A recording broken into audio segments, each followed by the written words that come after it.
Labour rebels smell blood, and the rising rebellion within Labour's own ranks, a rebellion that's found fresh courage and momentum in recent days, and the focal point of this insurgency is not specifically the welfare rebellion, but the controversial two-child benefit cap. And Labour backbenchers, emboldened by the government's welfare U-turns, now scent blood, and they see a government vulnerable to pressure, open to retreat, and they are poised to demand more.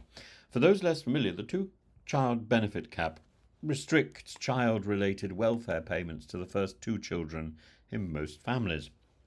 Introduced by the Conservatives in 2017, it was justified as a cost-saving measure meant to encourage responsibility, but it has been roundly condemned by child poverty campaigners. Indeed, the former Prime Minister Gordon Brown described it last year as a measure that condemns children to poverty. Labour, during its time in opposition, was evasive on whether it would scrap the cap. And when Keir Starmer became Prime Minister, many hoped that it would end quickly. But despite a promise to establish a child poverty task force, whose recommendations have now been delayed to the autumn, the cap remains in place. And this rebellion didn't appear out of nowhere. It was fueled by the government's messy handling of wider welfare reforms. Last week, ministers faced a major uprising over planned cuts to disability benefits, specifically to the personal independence payment, the PIP system, and even now that lingers on as a mess. More than 120 Labour MPs backed a reasoned amendment to block the government's own legislation, and Starmer's team panicked, offered late concessions, protecting existing claimants, rowing back some cuts to an estimated cost of over £2 billion. Those concessions have staved off defeat, but they didn't buy loyalty.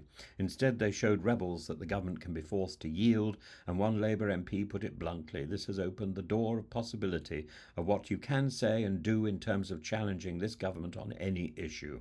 Now, attention as a result has turned decisively to the two-child cap. Why? Because the concessions on PIP have changed the mood of the parliamentary Labour Party.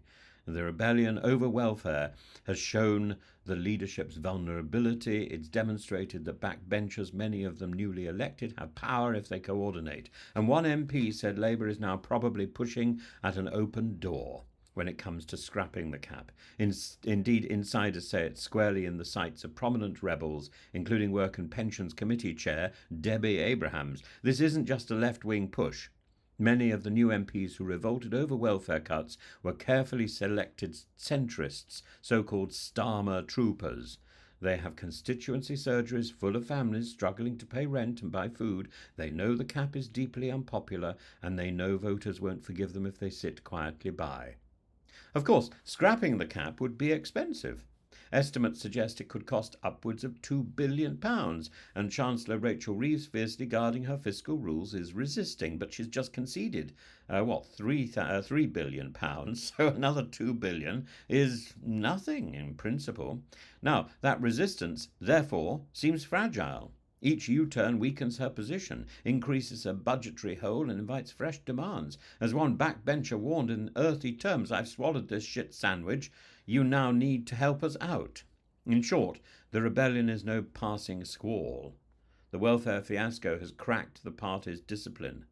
And the two-child benefit cap is next in line, but it won't stop there.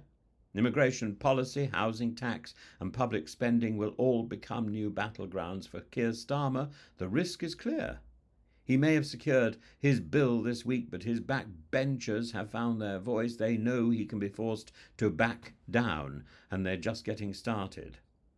So, let's see what happens next with the two-child cap, because I don't think that cap will survive.